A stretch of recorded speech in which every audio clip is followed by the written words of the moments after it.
My name is Elaine Mitchell, and I'm 34 years old. That Sunday morning, I sat at an elegant table in La Maison Dorée, watching my father stand to make his announcement. "I've decided to distribute my inheritance while I'm still alive to see you enjoy it," he declared. My sister Madison's face lit up when she received the keys to our family mansion. Meanwhile, I got a sealed envelope containing nothing but a strange email address. As everyone stared, my father squeezed my shoulder. "Your inheritance may not look like much now, but trust me, it's worth far more than your sister's." Before I tell you what happened next, where are you watching from? Hit like and subscribe as I reveal how the strange email changed my life forever. I've always been the practical one in the Mitchell family. As a financial analyst for one of Boston's top investment firms, I built my career through hard work, attention to detail, and a level-headed approach to life. My apartment wasn't fancy, a modest two-bedroom in a decent neighborhood, but I'd paid for it myself, and that meant something to me.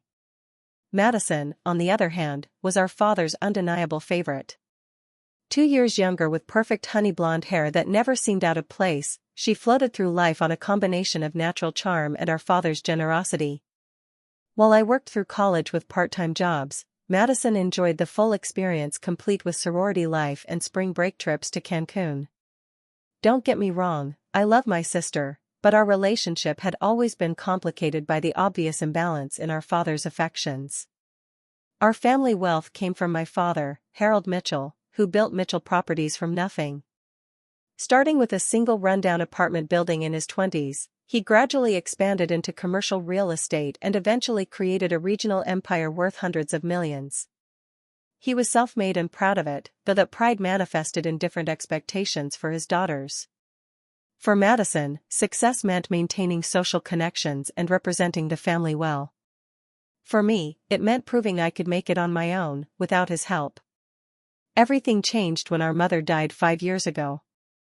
Breast cancer took her quickly, too quickly for any of us to really prepare. Mom had been the glue holding our family dynamics together, smoothing my father's rough edges and ensuring both daughters felt equally valued. Without her, the disparities in how he treated us became more pronounced. That Sunday brunch at La Maison Dorée had been my father's idea. The restaurant occupied the top floor of one of downtown's most exclusive buildings, another Mitchell Properties acquisition. The private dining room gleamed with crystal and polished silver, floor-to-ceiling windows offering panoramic views of the city skyline. The message was clear: this was an occasion. My father had invited everyone.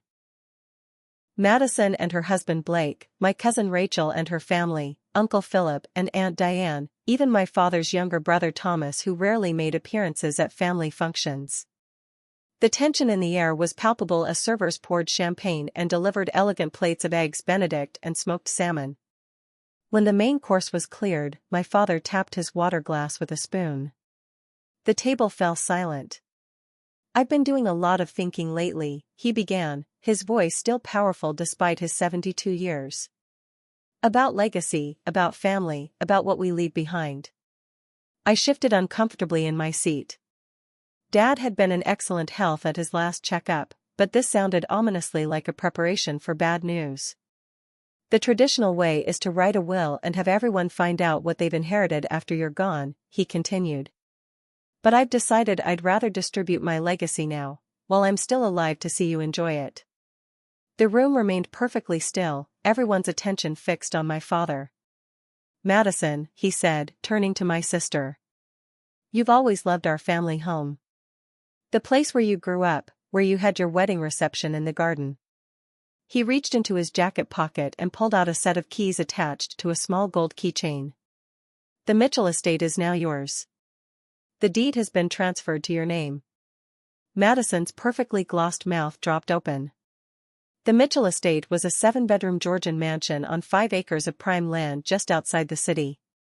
Conservatively valued at $4.2 million, it had been our family home for 30 years. "Daddy," she exclaimed, jumping up to hug him. "I can't believe it." I forced my face to remain neutral, though something twisted painfully in my chest. "I'd loved that house too." My father continued around the table. Uncle Philip received a portfolio of commercial properties downtown. Aunt Diane got shares in Mitchell properties worth several million. My cousin Rachel was given a vacation home in Vermont where our family had spent summers. Even my rarely seen Uncle Thomas received a substantial cash gift. Then my father turned to me. The room went quiet again. "Elaine," he said, his expression unreadable. "You've always been different. Independent. Smart in ways the rest of us aren't." I braced myself, wondering what scraps would be left for the less favored daughter. He handed me a sealed envelope. It was thin, definitely not containing property deeds or stock certificates. I opened it carefully, aware of everyone watching. Inside was a single piece of paper with just one thing written on it: quantumshift@nexusgate.com. I stared at it, certain I was missing something. An email address? That's my inheritance? A ripple of uncomfortable murmurs circulated around the table. Madison couldn't quite hide her smirk behind her champagne glass. My father held up his hand for silence. "Your inheritance may not look like much now, but trust me, it's worth far more than your sister's mansion or any of the other gifts I've given today." "But what is it?" I asked, confusion giving way to embarrassment and, yes, hurt. "That," he said firmly, "is something you'll need to discover for yourself. I've given each of you what I believe you need most." The rest of the brunch passed in a blur.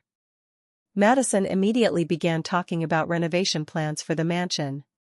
Uncle Philip discussed potential management changes for his new properties.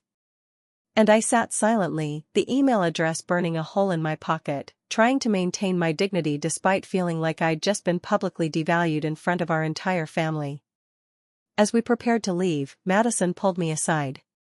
"Don't feel bad, Ellie," she said, using my childhood nickname in a way that felt more condescending than affectionate. "Dad probably left you something sensible, like a retirement account. You've always been the practical one, after all." I just nodded, unwilling to admit I had no idea what my father had given me, or if it was worth anything at all. Back in my apartment that evening, I tossed my keys onto the kitchen counter and kicked off my heels. The contrast between my modest home and the mansion Madison had just inherited wasn't lost on me. My place was nice enough, hardwood floors, updated kitchen, decent natural light, but it was still a far cry from the Mitchell estate with its sweeping staircase and manicured gardens. The sealed envelope sat on my counter, that mysterious email address still the only thing written inside. Part of me wanted to throw it away out of pure spite. Whatever game my father was playing, I wasn't sure I wanted to participate. But curiosity, and yes, hope that there might be something of actual value involved, eventually won out. I opened my laptop and composed a simple message to the address. "To whom it may concern, **. I was given this email address by my father, Harold Mitchell, as part of my inheritance. I would appreciate any information about what this pertains to **. Sincerely **. Elaine Mitchell **. I hit send, not expecting an immediate response. To my surprise, an email appeared in my inbox less than a minute later. It wasn't a personal reply, but rather an automated message. Identity verification required to proceed. Please answer the following questions **. 1. What was the name of your first pet? 2. In which hospital were you born? 3. What did you hide in the hollow tree behind the Mitchell estate when you were 11 years old? I stared at the screen. The first two questions were standard security verification, but the third, that was something only I would know. When I was 11, I'd hidden a small metal box containing my mother's sapphire earring that I'd borrowed without permission and accidentally broken. I'd been too afraid to tell her, so I'd hidden it in the old oak tree with a child's logic that if no one could find it, I couldn't get in trouble. With slightly shaking hands, I typed my answers and hit send. This time, the response wasn't automated. It came with a name, Thomas Reynolds. Dear Elaine **. If you're reading this, Harold has finally decided it's time. My name is Thomas Reynolds. Your father and I were business partners 30 years ago, long before he focused exclusively on real estate **. What few people know is that in the early days of computing, Harold and I created something revolutionary, a decentralized digital currency system using blockchain technology.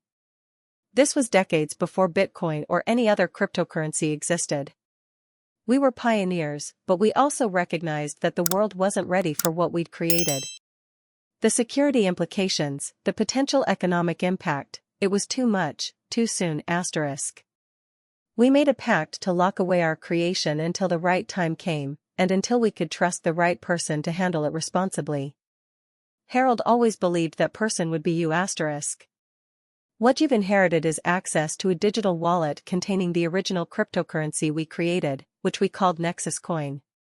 To access it, you'll need to follow a specific authentication protocol that we designed to ensure only the intended recipient could claim it. I know this must sound strange, perhaps even like a scam or a joke. I encourage you to verify my existence independently before proceeding further. Once you're satisfied, reply to this email, and I'll provide the next steps. Respectfully. Thomas Reynolds. My first instinct was skepticism. This had to be some elaborate prank, or worse, a scam targeting the Mitchell family wealth. My father had never mentioned a Thomas Reynolds or any early work in computer technology. As far as I knew, he'd always been in real estate. I closed my laptop and paced around my apartment. If this was legitimate, why wouldn't my father have simply told me about it directly? And if it was valuable, why the secrecy and drama at Brunch? Curiosity eventually drove me back to my computer. I opened a search engine and typed Thomas Reynolds Harold Mitchell Business Partners. To my surprise, several results appeared. A newspaper article from 1989 mentioned their partnership in a small tech startup called Nexus Systems. Another piece from 1991 announced Reynolds' departure from the company before Mitchell converted it to a real estate venture. Most intriguingly, a brief article from 1995 noted that Thomas Reynolds had disappeared from the tech scene and his current whereabouts were unknown. There was even a grainy photo of the two of them together, my father looking impossibly young in a suit too large for his frame, standing next to a thin man with wire-rimmed glasses and an intense expression. I sat back, processing this information. Thomas Reynolds had existed. He and my father had indeed been business partners. And he had mysteriously disappeared around 28 years ago. With renewed interest, I reopened the email and hit reply. Mr. Reynolds*. I've verified enough to continue this conversation. Please provide the next steps*. Elaine Mitchell*. His response came within minutes. Elaine*. Thank you for your trust. The authentication process requires multiple steps for security reasons*. 1. In your father's study at the Mitchell estate, behind the painting of Mount Washington, there's a safe. The combination is your birth date entered backwards*. 2. Inside, you'll find a USB drive. This contains part of the encryption key needed to access the wallet*. 3. The drive will prompt for a password. Use the middle name of your maternal grandmother followed by the year your father founded Mitchell Properties*. 4. This will reveal coordinates to a location where the final authentication must take place in person*. Time is of the essence. The wallet has a built-in security protocol.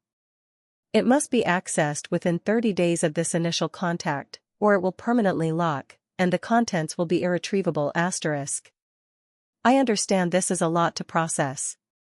Your father and I designed these security measures in an era of heightened paranoia. The value of what you're accessing warranted such precautions*.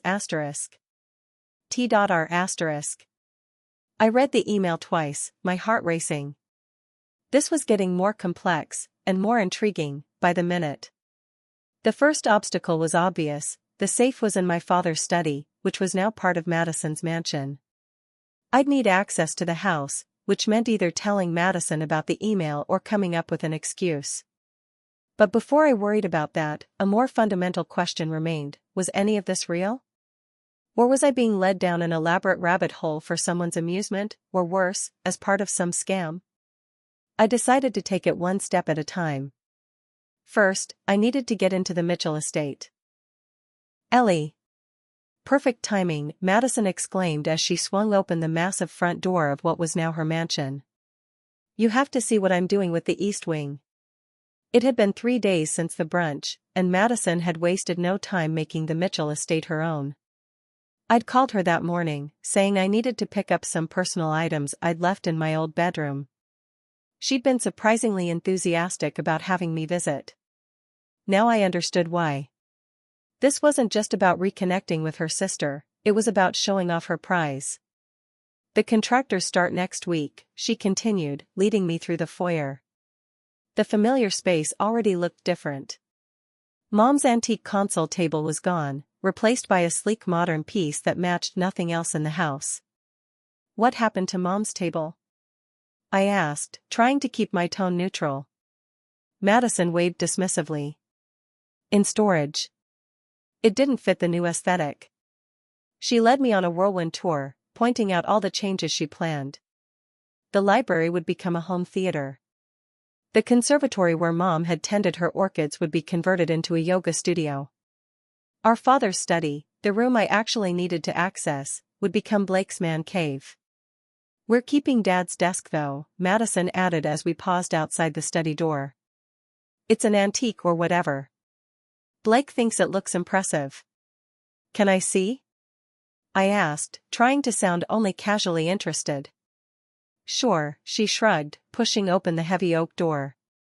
The study looked largely untouched, for now. The same leather-bound books lined the shelves, the same oriental rug covered the floor, and there, behind the desk, hung the painting of Mount Washington that Thomas Reynolds had mentioned in his email.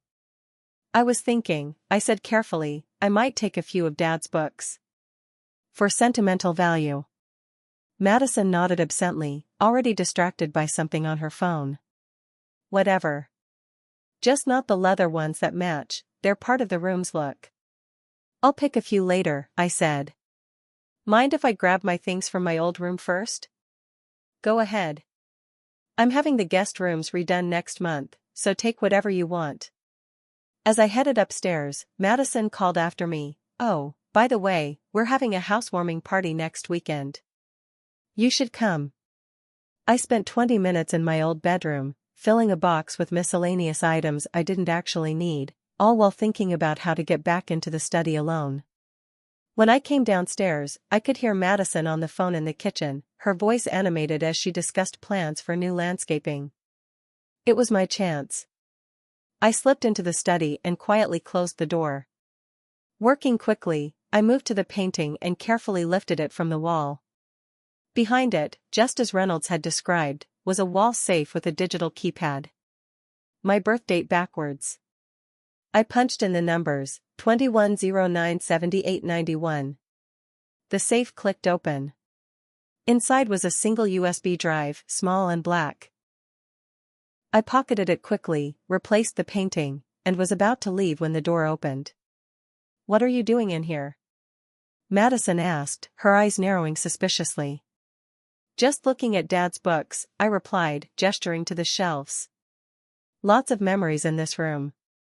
She seemed to accept this but couldn't resist adding, so, what was in that envelope Dad gave you? Just that weird email address? I hesitated, unsure how much to reveal. It's complicated. Some kind of digital asset. Madison laughed, the sound sharp and dismissive. Digital asset? Like what, Bitcoin? Dad doesn't even use online banking. Apparently there's more to him than we knew, I said carefully. Well, whatever it is, I'm sure it's sensible and practical, she said, echoing her comment from brunch. That's what Dad thinks of you, isn't it? The sensible, practical daughter. The subtle dig wasn't lost on me. In Madison's world, sensible and practical were euphemisms for boring and unambitious. We all get what we deserve, I suppose, I replied, keeping my tone light despite the tension building between us. Speaking of which, Madison continued, leading me back to the foyer, I was thinking of inviting the whole family for the housewarming. Uncle Philip is thrilled with his properties, and Aunt Diane's already talking about what to do with her shares. Everyone got something so substantial. It would be nice to celebrate together. The implication was clear, everyone except me had received something worth celebrating. I'll check my calendar, I said non-committally as I gathered my box of belongings. Madison followed me to the door. It must be strange, she said, her voice suddenly gentler, almost pitying. Everyone else getting something concrete, and you just got some mysterious email. Have you figured out what it means yet? I'm working on it, I replied, anxious to escape her questions. Well, good luck with your digital asset, she said, the skepticism evident in her voice. Meanwhile, I'll be busy turning this place into the showpiece it deserves to be. As I drove away from the Mitchell estate, the USB drive felt heavy in my pocket. Whatever was on it, I needed to find out soon. Madison's pity was somehow worse than her gloating. That night, alone in my apartment, I plugged the USB drive into my laptop. As Reynolds had predicted, a password prompt appeared on the screen. I entered my maternal grandmother's middle name, Elizabeth, followed by 1982, the year my father founded Mitchell Properties. The screen flickered, and a map appeared with coordinates and a date, the address of my father's original office building downtown, with instructions to be there at midnight 3 days from now. Just as I was processing this information, another email from Thomas Reynolds arrived. Elaine**. I see you've accessed the first authentication step. Well done. The system has now alerted me that the process has begun**. What I didn't mention before is that it has also likely alerted others who have been searching for this wallet for years. The cryptocurrency world has evolved, and there have been rumors about our early work. Some have been looking for the original Nexus coin wallet for a very long time**. Be careful who you trust with this information. Complete the final authentication as soon as possible, and tell no one where you're going**. Once you've accessed the wallet, contact me immediately for security protocols. Until then, maintain absolute secrecy**. T.R**. The email sent a chill down my spine. What had seemed like an eccentric treasure hunt suddenly felt dangerous. Who else might be watching? And how much was this mysterious wallet actually worth? I was about to reply when my phone rang. It was my father. Have you checked the email address yet? He asked without preamble. Yes, I said cautiously. I've been in contact with Thomas Reynolds. Is he really your former business partner? There was a long pause on the other end of the line. Yes, my father finally said. Though partner might be too simple a term for what we were. Have you followed his instructions? Some of them. Dad, what is this all about? Why couldn't you just tell me directly? Because knowledge is exposure, Elaine. The less you knew before the process began, the safer you were. His voice sounded tired, concerned. I didn't expect Thomas to make contact so quickly. The timeline has accelerated. What timeline? Dad, you're not making sense. Just follow the instructions, Elaine. And be careful. There's a reason I gave you this inheritance and not the mansion or the properties. You're the only one I trust with it. Before I could ask more questions, he hung up. I sat in silence, the USB drive still plugged into my computer, the coordinates to my father's old office building glowing on the screen. Whatever waited for me there, I had 3 days to prepare. The old Mitchell building stood in the oldest part of downtown, a 12-story Art Deco structure that had been my father's first major commercial acquisition. Though Mitchell Properties had long since moved to more modern headquarters, my father had kept the original building in his portfolio, renting it out to various small businesses and law firms. At 11:45 p.m., I parked in the deserted lot behind the building. The coordinates had been specific, not just the building, but a particular room on the top floor. Using the master key card my father had given me years ago for emergencies, I let myself in through the service entrance. The building was eerily quiet, my footsteps echoing on the marble floor of the lobby. Rather than risk the elevator announcing my presence, I took the stairs, climbing slowly to preserve my energy. By the 10th floor, my legs were burning, and I had to pause to catch my breath. The 12th floor had once housed my father's executive office, back when Mitchell Properties was just beginning to expand. Now, according to the directory in the lobby, it was occupied by a small accounting firm. But the room number in the coordinates, 1242, wasn't any of the offices currently labeled. I moved silently down the darkened hallway, guided only by the emergency exit lights and the flashlight app on my phone. When I reached the end of the corridor, I found myself facing what appeared to be a storage closet. Room 1242. I tried the handle. Locked. Remembering Reynolds' instructions, I entered the same password I'd used for the USB drive into the electronic keypad beside the door. The lock clicked open. Inside wasn't a closet at all, but a small, windowless room.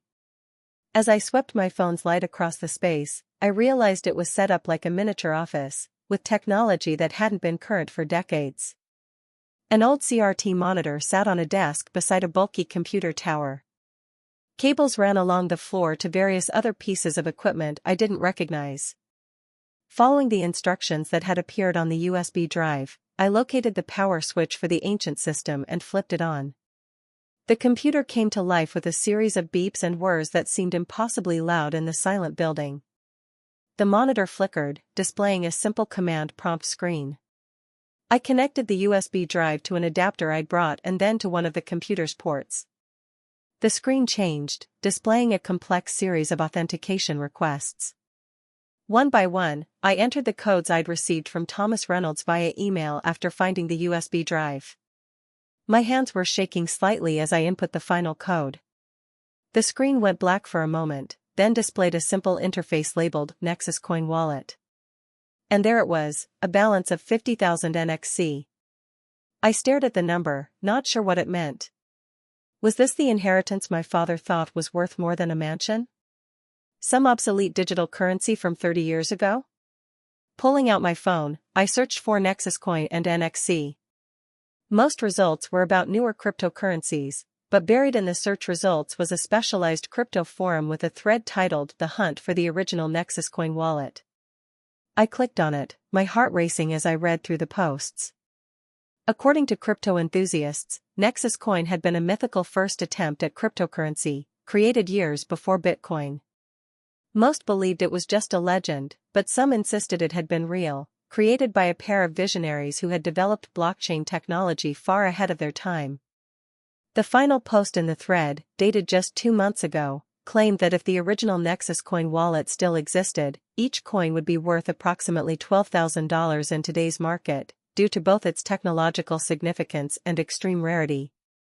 50,000 coins at $12,000 each.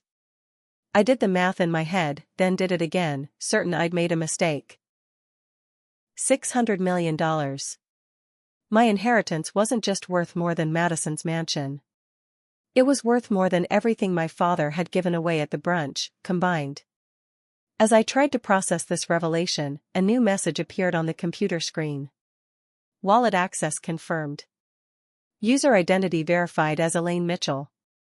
Congratulations on completing the authentication protocol *. Important, this access has triggered notification systems. Security measures are advised. Please refer to contingency documents for further instructions *. A message from Thomas Reynolds has been attached to this wallet *. Elaine, what you found is more than just digital currency.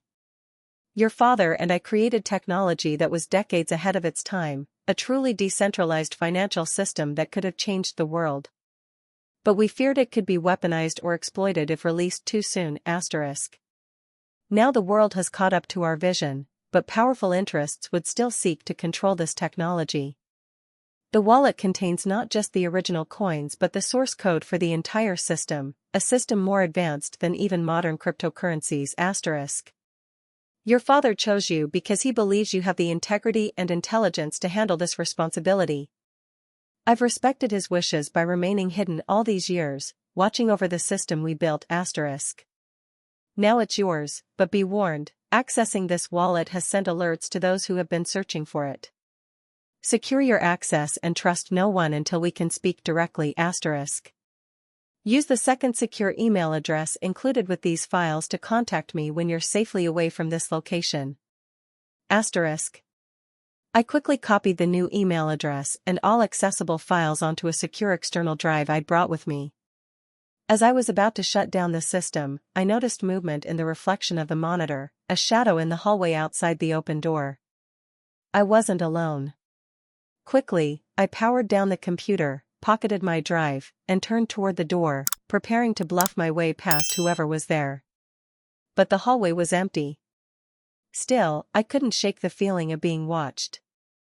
I made my way quickly back to the stairs, descending as quietly as possible, constantly checking over my shoulder. The parking lot seemed too exposed now, but I had no choice. I hurried to my car, started the engine, and drove away, watching my rearview mirror the entire time. A few blocks from the building, I noticed headlights behind me, keeping pace, matching my turns. I took a random right turn, then another. The car followed. I was being tailed. Heart pounding, I merged onto the highway, accelerating and weaving through the sparse late-night traffic until I lost the following vehicle. Instead of going home, I drove to a 24-hour diner, found a booth in the back, and connected to the secure email address Thomas had provided. Mr. Reynolds**. I've accessed the wallet and secured the files. Someone was at the building, and I believe I was followed when leaving. What do I do now? Elaine**. The response came almost immediately. Go to the Grand Meridian Hotel. Book a room under the name Sarah Johnson. Pay cash. I'll contact you there in the morning. Tell N01 where you are, not your father, not your sister, no one**. This is not paranoia, Elaine. What you've accessed is worth more than money to certain people. It represents power**. T.R**. As I drove to the hotel, the reality of my situation began to sink in. 12 hours ago, I'd been the overlooked daughter who'd received a mysterious email instead of a mansion. Now I was possibly the wealthiest Mitchell, and apparently in danger because of it. Whatever game my father had been playing at that brunch, the stakes were far higher than I'd ever imagined. The Grand Meridian Hotel suite felt secure, but I barely slept. By morning, I was running on adrenaline and coffee from the room's single-cup brewer. At precisely 9 a.m., the hotel room phone rang. Ms. Johnson, a male voice asked when I answered. Yes, I replied cautiously. There's a secure laptop being delivered to your room in 5 minutes. Use it to access the video conference link that will be emailed to the address you used last night. Before I could ask questions, the line went dead. True to the caller's word, a hotel staff member delivered a package minutes later. Inside was a high-end laptop with a note, one-time use only. Will be remotely wiped after the call. I powered it on and found the video conference link waiting in the inbox. When I clicked it, the screen remained black for a moment before a face appeared, a man in his late 60s or early 70s, with wire-rimmed glasses and thinning gray hair. Despite the decades that had passed, I recognized him from the old newspaper photo. Thomas Reynolds. Elaine, he said, his voice matching the one I'd heard on the phone. Thank you for following the security protocols. I apologize for the cloak and dagger approach, but it's necessary. Who was following me last night? I asked immediately. Most likely representatives of the Quantum Consortium, he replied. They're a group of technology investors who've been hunting for our original work for years. They've suspected its existence but couldn't confirm it until the wallet was accessed. How would they even know about it? Your father and I weren't the only early explorers in cryptocurrency, just the most successful. Word gets around in certain circles. Legends grow. The moment you began the authentication process, it sent ripples through dark web monitoring systems. I rubbed my temples, trying to process everything. Why didn't my father just tell me about this directly? Why the whole inheritance drama at the family brunch? Reynolds sighed. Harold has always had a flair for the theatrical. But there was strategy too. If he'd given you a detailed explanation in front of your family, it would have put everyone at risk. Information containment was essential. And now? Now we need to secure the assets properly and establish protections for you. I've already begun the process of transferring portions of the wallet to multiple secure locations. But first, you need to understand what you've inherited. For the next hour, Reynolds explained the technology he and my father had created. In the late 1980s, they had developed not just a digital currency but an entire decentralized financial system decades before blockchain became mainstream. Their work had been so advanced that they'd feared its implications if released prematurely. We agreed to lock it away, Reynolds explained. I would monitor technological developments from the shadows, and Harold would choose the right time and the right person to bring it back into the world. And that person is me? I asked skeptically. Why not Madison? She's always been his favorite. Reynolds actually laughed. Is that what you think? Elaine, your father chose you precisely because you're not like Madison. She's impulsive, materialistic, she'd have either cashed out immediately or made decisions that attracted attention. You're methodical, strategic. You understand value beyond the superficial. Before I could respond, my cell phone rang. It was Madison. I need to take this, I told Reynolds, muting the video call. Ellie, where are you? Madison demanded when I answered. Dad's looking for you. He came by my place this morning asking if I'd seen you.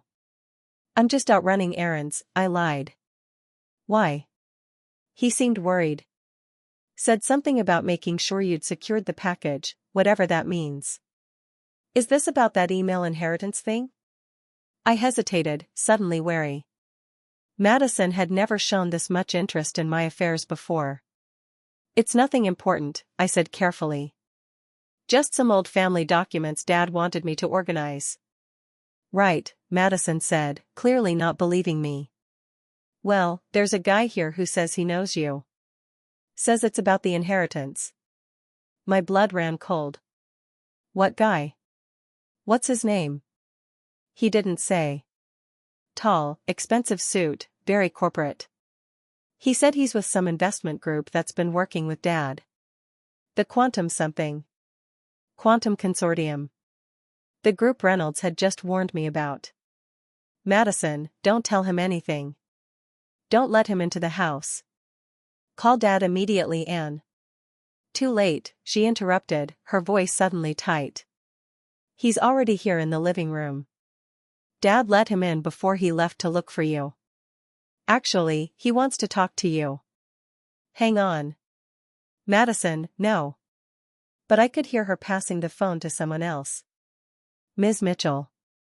The voice was smooth, cultured, with the faintest hint of an accent I couldn't place. My name is Julian Mercer, representing the Quantum Consortium. I believe you've recently come into possession of some digital assets that rightfully belong to our organization. I don't know what you're talking about, I said, trying to keep my voice steady. Let's not play games, Ms. Mitchell. We know you accessed the wallet last night. We know about Thomas Reynolds. We've been tracking this technology for decades. Whatever you think I have. What you have, he cut in, is something too valuable and potentially dangerous for a private individual to control. We're prepared to offer you $50 million for the access codes and source files. That's more than generous. $50 million. When the wallet was worth over $600 million. Not to mention the value of the source code itself. I need to think about it, I stalled. You have 24 hours, Mercer replied calmly. After that, our approach will become less courteous. Your sister has a lovely home. It would be a shame if anything happened to it. Or to her. The threat was unmistakable. Don't you dare threaten my family, I said, anger replacing fear. This isn't a threat, Ms. Mitchell. It's simply business. 24 hours. I'll be in touch. The line went dead. I quickly unmuted the video call with Reynolds. They've contacted my sister, I explained rapidly. Someone named Julian Mercer from the Quantum Consortium. He threatened her and demanded the wallet access. Reynolds' face darkened. Mercer is dangerous, brilliant but ruthless. He's been after our technology for years. We need to move quickly. Where's your father now? Apparently looking for me. Call him. Tell him to meet you at emergency location 3. I don't know what that is. Reynolds looked surprised. He never told you about the contingency plans? No, I admitted. Until a few days ago, I thought my father was just a real estate developer who favored my sister. Reynolds sighed heavily. Harold has always compartmentalized to a fault. Location 3 is the boathouse at Lake Windermere. Do you know it? I nodded. Our family had a small cabin on Lake Windermere, about an hour from the city. I hadn't been there in years. Go there now, Reynolds instructed. Your father will meet you. I'll make arrangements to secure the digital assets, but you need to be physically safe first. As I checked out of the hotel, I called my father. His phone went straight to voicemail. I left a message about meeting at the lake house, then tried again. Still nothing. Growing concerned, I called Madison back. Madison, is that man still there? Mercer? No, he left right after talking to you. What's going on, Ellie? What kind of trouble are you in? I'm not sure, I admitted. But it might be serious. Has Dad called you? No, and he's not answering my calls either. Ellie, you're scaring me. Despite our complicated relationship, I could hear genuine worry in my sister's voice. Listen to me carefully, I said. I need you to go somewhere safe, not the mansion. Go to a friend's house, a hotel, anywhere that's not associated with the family. Because of that man? What did he say to you? I hesitated, weighing how much to reveal. The inheritance Dad gave me is valuable, more valuable than we thought. There are people who want to take it, and they might use you to get to me. There was a long pause. More valuable than the mansion? How is that possible? Madison, please, just do as I ask. No, she said firmly. Not until you tell me what's going on. This is my family too. I made a split-second decision. Meet me at the diner near your old apartment in 30 minutes. Come alone and make sure you're not followed. 90 minutes later, Madison and I were in my car heading toward Lake Windermere. I'd told her everything, about the wallet, about Reynolds, about the threats from Mercer. To my surprise, she'd believed me immediately. Dad's been acting strange for months, she explained as we drove. Making cryptic comments about his real legacy. I thought he was just being dramatic. We've always underestimated him, I admitted. I thought he was just a successful real estate developer who played favorites with his daughters. Madison flinched. He doesn't play favorites, Ellie. He just connects with us differently. He's always admired you more. What? That's ridiculous. He gave you the mansion. Because he knew I wanted it, she said simply. But he's always respected you. The way you built your career without his help, how you think about problems. I got the mansion because I care about things like that. You got the valuable inheritance because he trusts you with it. We lapsed into silence as I processed this perspective shift. Had I been wrong about my father all along? When we reached the lake house, my father's car was already there. We hurried inside, calling his name, but the small cabin appeared empty. Dad? Madison called, heading toward the back of the house. I moved toward the boathouse, location 3, as Reynolds had called it. The door was ajar. Dad? Are you in here? As I pushed the door open, I saw him, lying on the boathouse floor, blood seeping from a wound on his temple. Dad. I rushed to his side, checking for a pulse. It was there, weak but steady. Madison. Call an ambulance. As Madison ran to make the call, my father's eyes flickered open. Elaine, he whispered. They were waiting, knew about this place. Don't try to talk, I urged, pressing my jacket against his wound to slow the bleeding. No, he insisted, gripping my wrist with surprising strength. Listen.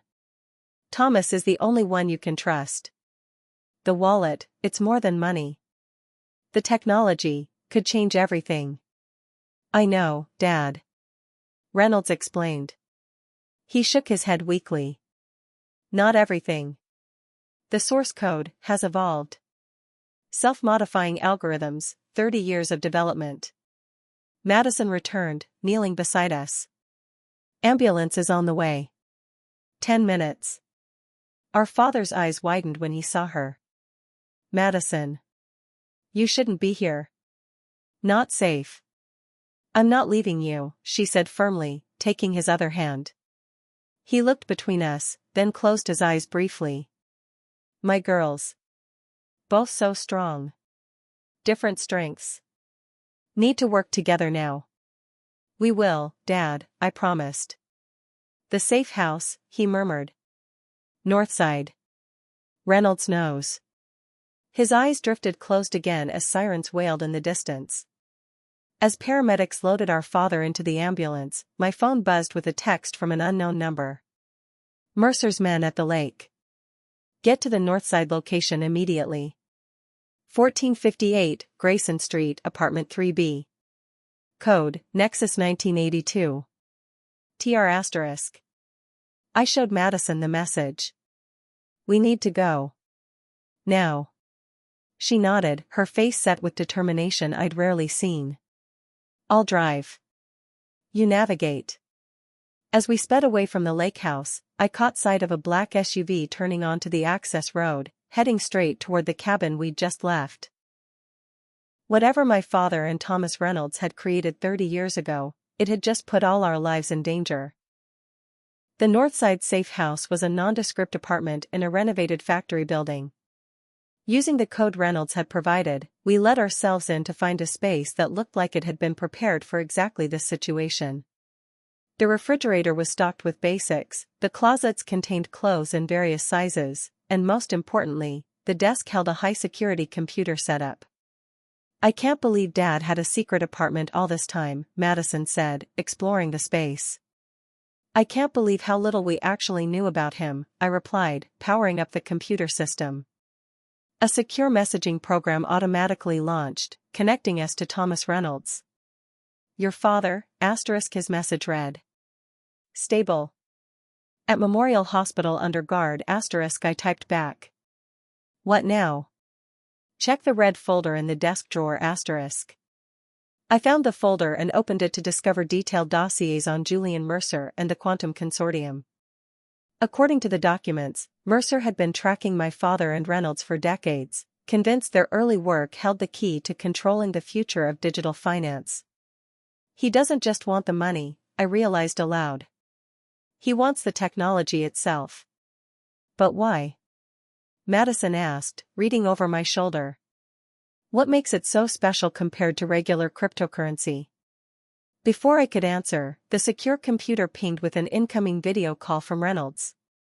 The difference, Reynolds explained once we'd connected, is that what Harold and I created isn't just a digital currency. It's an adaptive financial ecosystem that evolves based on real-world inputs. The algorithms have been running in the background for 30 years, learning and optimizing. Like artificial intelligence? Madison asked. Similar, but more specialized. The system was designed to create perfect financial balance, preventing market manipulation, eliminating poverty traps, ensuring wealth doesn't simply accumulate at the top. That sounds almost utopian, I said skeptically. Reynolds smiled sadly. That was the dream. But powerful people don't want a balanced system. They prefer one they can control and exploit. That's why we locked it away. And now Mercer wants it. Yes. And he's not the only one. Once word gets out that the wallet has been accessed, others will come looking. So what do we do? Madison asked. We need to secure the technology properly before making any decisions about its future, Reynolds replied. Elaine, the system is currently tied to your biometric data. Only you can authorize the transfer to a more secure framework. I processed this. So I'm the only one who can control it right now? Yes. Which is why you're in danger, and why your father and I designed a failsafe. If anything happens to you, the entire system will permanently lock. Madison grabbed my arm. So these people have no reason to hurt you.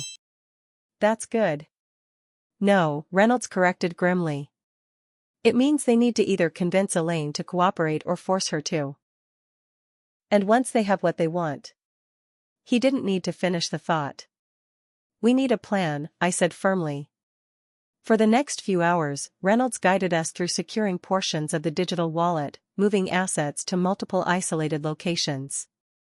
But the core system, the source code with 30 years of algorithmic evolution, remained accessible only through the main wallet interface. We've done what we can remotely, Reynolds finally said. The rest requires specialized equipment at my facility in Switzerland. Our planning was interrupted by an incoming call on my cell phone. The screen showed Madison's home number. I put it on speaker. Hello? Ms. Mitchell, Julian Mercer's smooth voice replied. I see you've moved your father's assets according to contingency protocols. Impressive, but ultimately futile. My blood ran cold. How did he know what we'd been doing? What do you want, Mercer? The same thing I wanted yesterday. The wallet access and source code. But now my offer is different. You see, I'm currently standing in your sister's lovely mansion. Such beautiful renovations she was planning. It would be a shame if anything happened to it. Madison's face paled. You're bluffing, I said, though without much conviction. Am I? Let me describe the family portrait on the main staircase landing. Your mother in a blue dress, you at about 16 looking uncomfortable in formal wear, Madison beaming in pink, your father standing proudly behind you all. He was really there. You have 1 hour to come to the mansion and transfer access, Mercer continued. Bring your sister, I know she's with you. Come alone, or I start burning down the Mitchell family legacy piece by piece. The call ended. We can't go, Reynolds said immediately. It's a trap. That house has been in our family for 30 years, Madison said, her voice breaking. All of Mom's things, our childhood memories. It's just a house, I argued, though I felt the same pull she did. No, it's more than that, Madison insisted. It's where we grew up. Where Mom taught us to bake cookies every Christmas. Where we had sleepovers in the conservatory. Where Dad built us that ridiculous treehouse that violated at least 3 zoning ordinances. She was right. The mansion wasn't just a valuable piece of real estate. It was our history. If we go, we'll be walking right into Mercer's hands, I said. Not necessarily, Reynolds interjected thoughtfully. Not if we're prepared. He outlined a dangerous but potentially effective plan. Madison and I would appear to comply with Mercer's demands while Reynolds remotely accessed the mansion's security systems, which, fortunately, had been recently upgraded by Mitchell Properties' preferred contractor. It's risky, he admitted. But it might be our only option. An hour later, Madison and I pulled into the circular driveway of the Mitchell estate. The grand house looked peaceful in the late afternoon light, giving no indication of the confrontation waiting inside. Ready? I asked Madison. She nodded, squeezing my hand briefly. I never thought I'd say this, but I wish we'd both just gotten boring trust funds. The front door opened before we could knock. Julian Mercer stood in the foyer, tall, distinguished, his silver hair perfectly styled. He looked more like a CEO than a villain. The Mitchell sisters, he greeted us. Thank you for being punctual. Behind him, I could see 2 men in dark suits, trying and failing to look like ordinary business associates rather than hired muscle. Let's get this over with, I said, projecting confidence I didn't feel. Mercer led us to our father's study, now containing a high-tech laptop setup that certainly hadn't been part of Madison's renovation plans. The process is simple, Mercer explained. You'll access the wallet, transfer administrative rights to my secure key, and then provide the source code access. Once verified, you're free to go. And then what? I asked. You use the technology to manipulate global markets? Create financial chaos? Mercer smiled thinly. I use it to establish a new economic order. One with proper governance and control. By proper, you mean you and your consortium partners, I observed. Someone must be in charge, Ms. Mitchell. Better those who understand the power they wield than idealists like your father and Reynolds. I glanced at Madison, who gave an almost imperceptible nod. It was time. Fine, I said, sitting at the computer. I'll need to enter my authentication sequence. As I began typing, I surreptitiously pressed the small device Reynolds had given us, a signal jammer that would momentarily disrupt the mansion's security system, allowing Reynolds to gain access. Working with Thomas Reynolds was a mistake, you know, Mercer said conversationally as he watched over my shoulder. The man's a technological genius but hopelessly naive about human nature. People don't want perfect financial equity. They want advantage. Is that what you want? Madison asked, drawing his attention away from me. Advantage? I want progress without chaos, he replied. Your father and Reynolds created something revolutionary but were too afraid to use it. I'm not. The computer screen flickered, Reynolds making his move. I kept typing nonsense commands to maintain the illusion of compliance while Reynolds worked in the background. What's taking so long? One of Mercer's men asked suspiciously. Authentication protocols, I improvised. They're elaborate. Just then, the mansion's lights went out. Emergency lighting kicked in seconds later, casting the room in an eerie glow. What's happening? Mercer demanded. Power surge, I suggested innocently. Old house, new technology, sometimes they don't mix well. The security system alarm began blaring, followed by the sprinkler system activating throughout the mansion. Chaos erupted. Mercer's men rushed to check the security perimeter while Mercer himself lunged for the computer. I yanked the power cord, plunging the system into darkness. Run! I shouted to Madison. We bolted from the study, Mercer close behind. The sprinklers had turned the grand staircase into a slippery hazard, but we knew this house intimately, every corner, every hidden spot. Mercer didn't. The secret passage in the library. Madison gasped as we ran. It wasn't really a passage, just a quirk of the original architecture that created a hidden alcove behind one of the bookshelves, connected to a service hallway. As children, we'd used it for hide and seek. Now, it might save our lives. We made it to the library, slipping behind the shelf moments before Mercer entered the room. Through a crack, we could see him searching frantically, shouting orders into a communication device. They've triggered emergency protocols, he snarled. Lock down the property. We used the service hallway to make our way to the kitchen and then to the garden door. Outside, police sirens wailed in the distance, the final part of Reynolds' plan. He'd anonymously reported armed intruders at the Mitchell estate. As Mercer and his men fled to avoid police questioning, Madison and I retreated to the boathouse, the last place they'd look after what happened to our father there. I can't believe we just did that, Madison whispered as we huddled in the small structure. I can't believe it worked, I replied, checking my phone. A message from Reynolds confirmed he'd successfully transferred the core system to his secure servers during the chaos. What happens now? Madison asked. I took a deep breath. Now I have to make a decision about what to do with this inheritance. The wallet and its contents represented unimaginable wealth. The source code behind it represented something potentially even more valuable, a chance to reshape financial systems for the better. But it also carried tremendous risk. What would you do? I asked my sister. Madison was quiet for a long moment. A week ago, I would have said cash out and live like royalty. But now. She shook her head. This is bigger than us, isn't it? I think that's what Dad was trying to tell us all along. As the adrenaline of our escape faded, I realized I was facing the most important decision of my life. The easy path would be to secure my portion of the wealth and retreat to safety. The harder path meant engaging with the full potential and responsibility of what I'd inherited. For the first time in my life, I truly understood why my father had chosen me for this inheritance. Not because I was the less favored daughter, but because he believed I would make the right choice when it mattered most. 6 months later, I stood at the window of my new office, watching the city skyline glitter in the late afternoon sun. The view was similar to the one from La Maison Dorée where this journey had begun, but my perspective had shifted completely. After our narrow escape from Mercer, Madison and I had gone into temporary hiding while our father recovered and Reynolds implemented comprehensive security protocols for the Nexus coin system.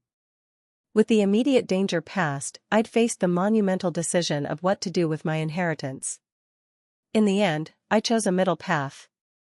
I secured a portion of the Nexus coin, enough to ensure financial independence but far less than the full value, and placed the rest into a blind trust dedicated to blockchain innovation and financial accessibility research. The source code, meanwhile, was secured in a decentralized framework that required multiple trustees to implement any significant changes. "Ms. Mitchell, your 3 o'clock is here," my assistant announced over the intercom, pulling me from my thoughts. "Send them in," I replied. The door opened to reveal Madison, looking elegant in a tailored blazer, her expression businesslike but with a warmth that had been developing between us over the past months. "The renovation contractors finally finished at the mansion," she announced, settling into the chair across from my desk. "Though I've scaled back my original plans considerably." After everything that had happened, Madison had reevaluated her priorities. The mansion remained her home, but she'd decided against the extensive modernization she'd initially planned. Instead, she'd focused on preserving the character that made it special to our family. "Dad will be pleased," I noted. "He's always been sentimental about that place." Our father had made a full recovery, though the experience had aged him. He'd formally retired from day-to-day operations at Mitchell Properties, instead focusing on mentoring us as we stepped into new roles. "Speaking of Dad," Madison said, "he's asked us both to dinner tonight. Says he has news." I raised an eyebrow. "Good news or complicated news?" "With Dad, is there ever a difference?" She smiled. "How's the foundation coming along?" The Mitchell Innovation Foundation had become my primary focus. Using a portion of the Nexus coin assets, we'd established a think tank dedicated to developing blockchain applications for humanitarian purposes, microfinance in developing regions, transparent aid distribution, secure voting systems. We're making progress. The pilot program in East Africa launches next month. My computer pinged with an incoming secure message from Thomas Reynolds, who had become both mentor and partner in this new venture. After decades in the shadows, he'd cautiously re-entered public life, bringing his technological brilliance to bear on the challenges we were tackling. "Reynolds?" Madison guessed, seeing my expression. I nodded. "He's completed the security audit on the new distribution protocol. We're good to go." Our relationship had evolved dramatically over these months. The resentment and competition that had characterized our interactions for years had gradually transformed into mutual respect and even admiration. We'd discovered that our different strengths, Madison's vision and people skills, my analytical approach and attention to detail, complemented each other perfectly. "Have you heard anything about Mercer?" Madison asked, lowering her voice despite our secure office. Julian Mercer had disappeared after our confrontation, his consortium apparently disbanded under scrutiny from financial regulatory authorities. The anonymous tips that had triggered those investigations might have come from Reynolds, though he'd never confirmed it. "Nothing concrete," I replied. "Reynolds thinks he's regrouping somewhere in Eastern Europe, but he's lost most of his support structure." Madison nodded, relief evident in her expression. The threat wasn't entirely gone, but it had diminished significantly. "Sometimes I still can't believe all this happened because of an email address," she mused. "When Dad handed you that envelope at brunch, I thought he was being cruel." "So did I admitted. I never imagined he was trusting me with something so important." The memory of that brunch felt distant now, belonging to a different version of myself, one who measured her worth by comparison to her sister and believed she'd always come up short in her father's eyes. "He always saw something in you that I didn't," Madison said thoughtfully. "A kind of integrity and perseverance." I was so busy collecting advantages that I never developed that inner compass you have. And I was so focused on proving myself that I missed the value of your social intelligence and vision, I countered. We were both right and both wrong about each other. The intercom buzzed again. Ms. Mitchell, Thomas Reynolds has arrived for your 4 o'clock. Send him in, I replied. Reynolds entered, looking more relaxed than I'd ever seen him. Since emerging from decades of self-imposed isolation, he'd begun to reclaim aspects of normal life, though he maintained rigorous security practices. Ladies, he greeted us with a nod. I've just come from meeting with your father. He's quite proud of what you've accomplished. He's decided to tell us that himself over dinner tonight, Madison said. Reynolds smiled mysteriously. I believe he has something else to discuss as well. We later learned what that something else was. Our father had been working with Reynolds to document the full history of their early collaboration and the technology they'd created. It wasn't just for historical record, it was his way of acknowledging that secrets, even well-intentioned ones, had cost our family dearly. As I reflected on the past 6 months, I realized how profoundly my inheritance had transformed me. The wealth itself was significant, yes, but the real value had been in the responsibility it conferred and the purpose it had revealed. I'd discovered strengths I hadn't known I possessed and built bridges with my sister that I'd previously thought impossible. Most importantly, I'd learned that true inheritance isn't just what's given to you, it's what you choose to do with it. That night, as our family gathered for dinner, father, daughters, and honorary uncle and Thomas Reynolds, there was a sense of completion to our journey. Not an ending, but a new beginning built on stronger foundations of trust and mutual understanding. A toast, my father proposed, raising his glass. To seeing beyond appearances. To recognizing that sometimes the smallest things, like an email address, can lead to the most profound changes. We clinked glasses, united as a family in a way we hadn't been since my mother's passing. Whatever challenges the future held, we would face them together. So that's my story, how a mysterious email address changed my life, revealed my father's secret past, reshaped my relationship with my sister, and ultimately led to a purpose greater than I could have imagined. Have you ever received something that seemed disappointing at first but turned out to be incredibly valuable? Or discovered hidden depths in a family member you thought you knew completely? Share your experiences in the comments below. And if you've enjoyed this journey with me, please hit that like button, subscribe to hear more stories, and share this video with someone who might need a reminder that sometimes, the most valuable inheritances aren't the ones that glitter at first sight. Thank you for watching, and remember, true worth often lies beneath the surface, waiting for the right person to discover it.